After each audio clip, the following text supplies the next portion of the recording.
So at the end of today's session, what are we going to learn? We are going to learn three things. The first thing is, what is the concept of the day tight compartment? And I'm going to draw an analogy about what I mean by the day tight compartment. The second thing is, I'm going to share a magic formula, something, as I said, something that I have used extensively to overcome a lot of my worries. And the third thing that we are going to discuss is how to crowd worry out of your mind, and what is that law that we are going to follow. Now, before I could, in fact, discuss the daytime compartments with you. There is this famous saying from Sir William Osier, who was the founder of the John Hopkins School of Medicine. And he said that our main business is not to see what lies dimly at a distance, but to do what lies clearly at hand. And this is what is going to be the basis of what we're going to discuss in the next. The term is coined by Dr. William Osier himself. Sir William Osier himself is, is the person who has coined this term, the day tide compartment. What his meaning is that it's he went on a trip. He went on a trip across the Atlantic Ocean on an ocean liner, and he saw over there that the moment there was something that the captain thought could be wrong with ocean liner, he used to press a switch which used to put the entire ocean liner into watertight compartments. Each individual functioning department or the functioning part of the ocean liner was divided or separated into watertight compartments, and because of that separation, they use those parts used to function individually, still taking the ocean liner across through the journey.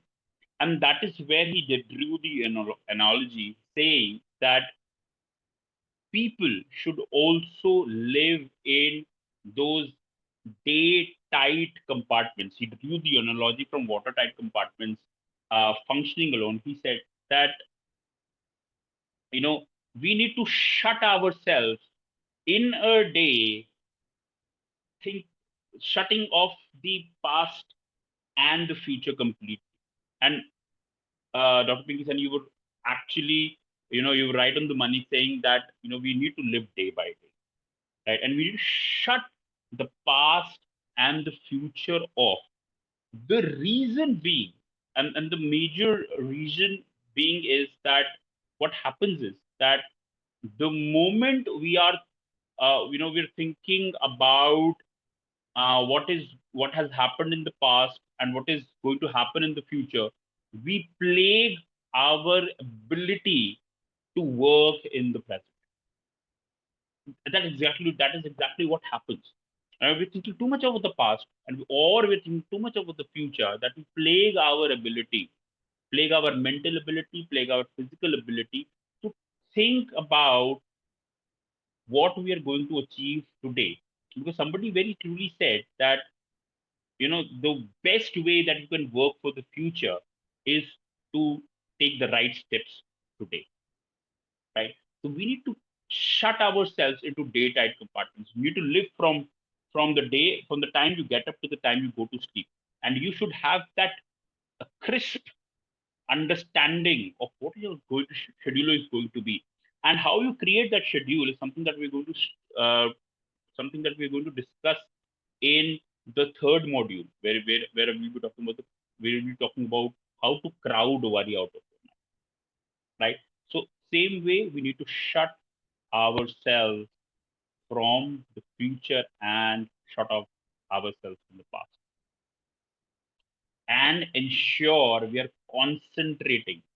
concentrating hugely on today's uh, on today's tasks, apparently, right? And it's very well said, future is today, yesterday is gone, You cannot have it back. Tomorrow is an unknown. Today is a gift, and that is why it's called a present.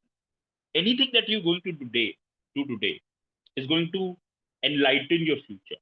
I mean, it totally depends. What you're going to do today is going to enlighten or derail your future. But if you consciously work towards what you're going to achieve today, it is definitely going to enlighten your future, right? And uh, Dale Carnegie, in his book How to Stop Worrying and Start Living, he said the best possible way to prepare for tomorrow is to concentrate with all your intelligence, all your enthusiasm on doing today's work superbly. That is the only way you can prepare for the future. I'm going to repeat that because this has been ringing in my mind over and over again.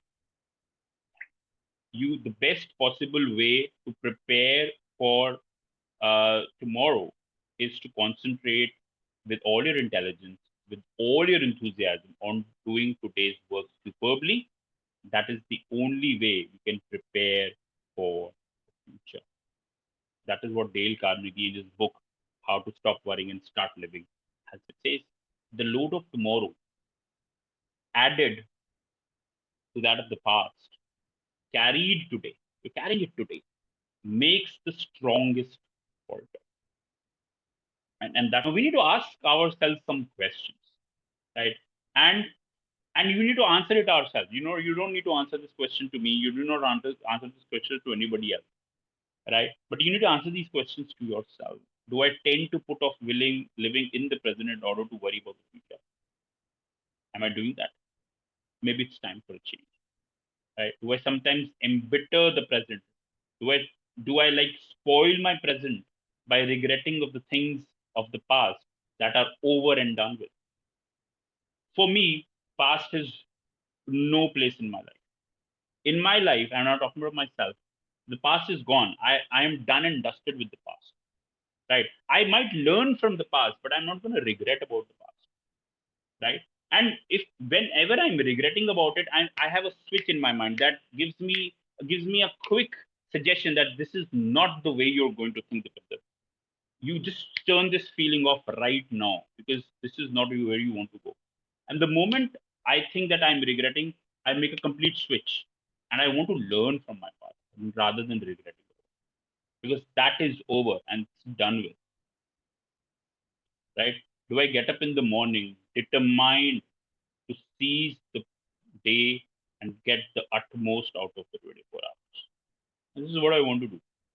Um, even in my leisure time, even if I'm not working, when I'm working, I know I'm being really productive. I know, uh, when I'm creating this deck for you, I am not just creating this deck for you and not just deck for myself that I need to follow it in this training. I learn when I'm creating this deck for you, right? However, even when I'm having my leisure time, I make the most of it. I want to enjoy, and I really don't want to think about the future.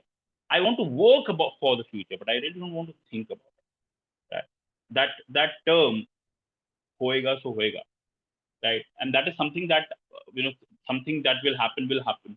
Something that I draw with my confidence on the Almighty, because I know that there is something that is going to happen for the best of me. And I might be, when I reach there, when the best happens to me, I might be able to connect my dots back, saying, okay, that is the day when I said something is best going to happen for me. Can I get more out of life by living in a day tight compartments? Living every day, 1 second at a time, 1 minute at a time, 1 hour at a time. Understanding what this particular unit of time is going to give to me. Right. So that is what is the day tight compartments. Right. Okay. Now the second module that I'm going to present it in front of you is the magic formula. And this magic formula is something that I have applied, and it's a three-step formula. It's a very it's a quick, surefire recipe of handling worries. if there is something that is really bothering you, you can have it. You can have it ready with you. The 3 steps. You can have it ready with you, and you can quickly employ it for your benefit. So it consists of easy 3 steps. So very easy to implement. It's so easy to implement that I have implemented it so many times. Now I can actually think it out of my mind. I mean, it has become involuntary for me. It has become so subconscious for me that I probably am not thinking consciously that I have to employ this formula. It automatically comes to me. The moment I'm hit by a worry, I'm employing this formula. This is such a magic formula. And it gives instant relief from the agony of worry. It has given me an instant relief. And it would depend upon you how you're going to implement. And I'm going to uh, put this forward in front of you, this formula in front of you. What does this formula say? It says the first step that you do is ask yourself, in the situation that you are in, and that the situation that that is giving you worries, ask yourself, what is the worst that can possibly happen? What is the worst that is going to happen in this situation? That is the first thing that you need to realize out of this video. Rather than panicking about the situation, that is what happens to the best of us. What happens to the best of us is that we start worrying about, right? The worst feature about worrying is that it plagues our ability to concentrate, right? And our mind jumps erratically from one to other possible solution. It does not look at the vanity of various solutions. It just starts jumping. I can do this, I can do this, I can do this, I can do this, I can do this. And you're not putting your mind, you're not concentrating your mind to a particular viable solution, right? And that impairs our decision making capability. So, first thing is clarify your mind, ask yourself, what is the worst that can happen? And then you prepare yourself to accept it. Because once you accept what is the worst that is going to happen, right? You actually give the the features of your brain to think vividly towards the solution. Once you've happened, what is the worst that is going to happen? Once you've accepted it, right? The faculty of your mind starts to give you more uh, the best solution. It starts to give you the best solution.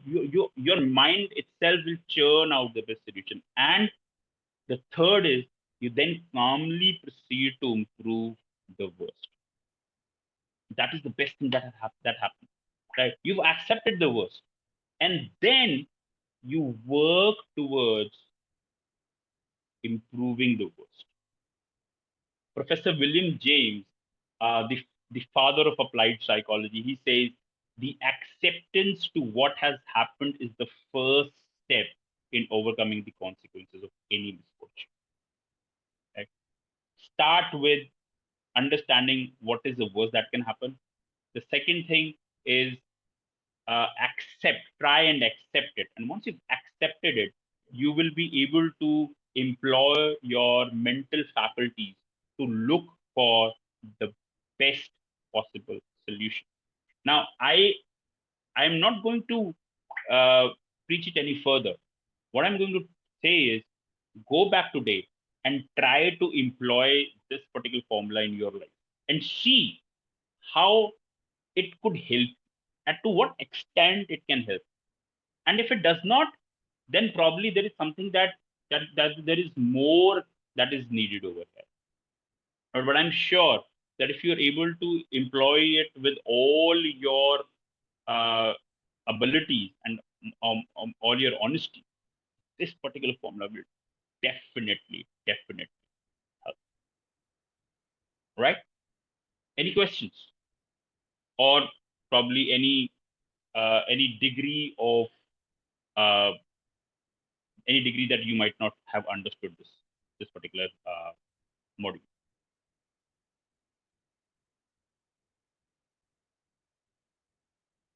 Looks good.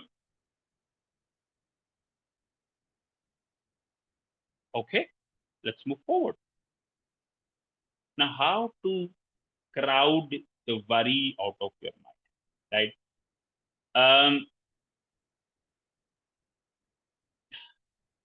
How? You keep yourself busy, right?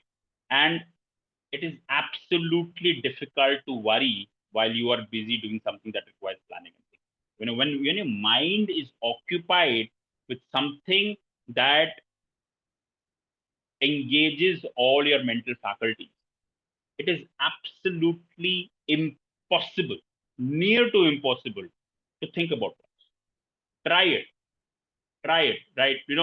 What I do is when something is, if I'm thinking about something about the past, or if future is something that is making me a little worried, what I do is I tend to uh, I tend to distract my all those faculties. I try to distract all those uh, thinking by doing something that I love.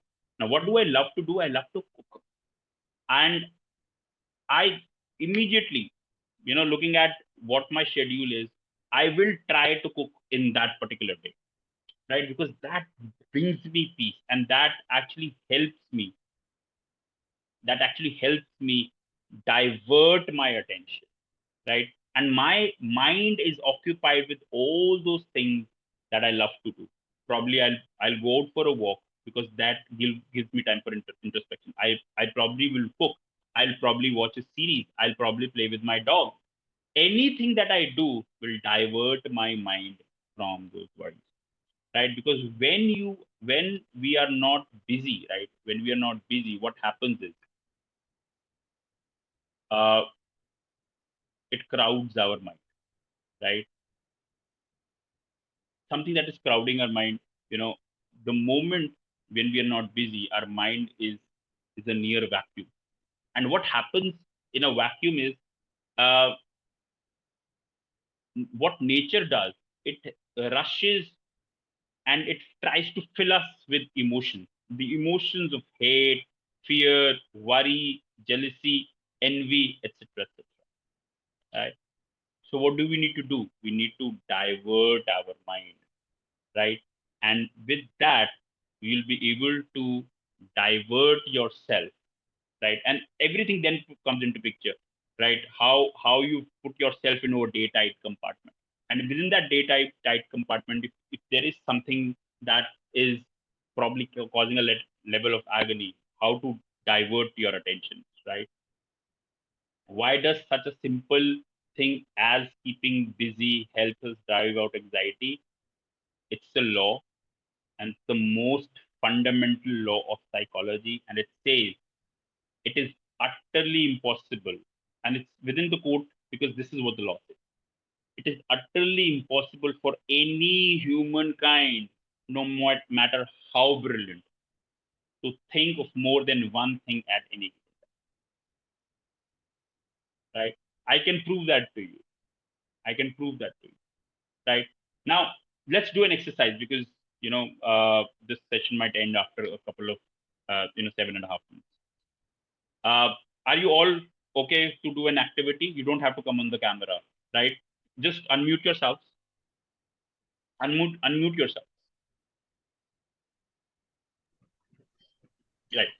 Now, uh, I want you to first try to clear your mind. Try to clear your mind as far as possible, right? Try to clear your mind as far as possible. Just try to think about this session.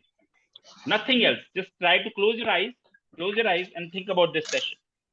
Think about, what Dipender is wearing. What is the slide that is? Just try and close your eyes. Think about what Dipender is wearing. What is the kind of headgear he has worn? What is the kind of t-shirt that he's wearing? What is the slide that is in front of you?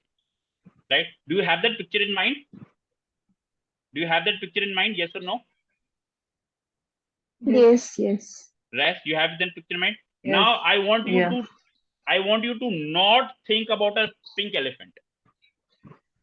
I don't want you to think about a pink elephant. What are you thinking about? A pink elephant. Yes, obviously. All right? things are coming into. Absolutely. Absolutely. Now, what has happened? Are you thinking about Dipender and what is wearing and what is the session? No, No. because your mind cannot retain the same things at the two different things at the same time, and that's the beauty of this law, right? So Yes. next time when you are feeling the agony of worry, the agony of anxiety, do something that Mm. you love, right? Why did I choose the pink color? Because I know I have a lady audience today, and majority of the ladies, and I'm not stereotyping both of you, but majority of the ladies love the color pink, right? So this could be a little closer to that. Right? Now, before we end this session for today, I'm going to give you an anecdote. Uh, in the late years of the World War II, I'm not sure if you know that Winston Churchill was the Prime Minister of Um, England, right? And at that time, he was leading England into the World War II, right? And somebody asked him, why are you not worried? Why is that you're not anxious? Why it is not driving you crazy? And this is what he said. He said, I'm too I'm busy. too busy. I have Right. no time for work.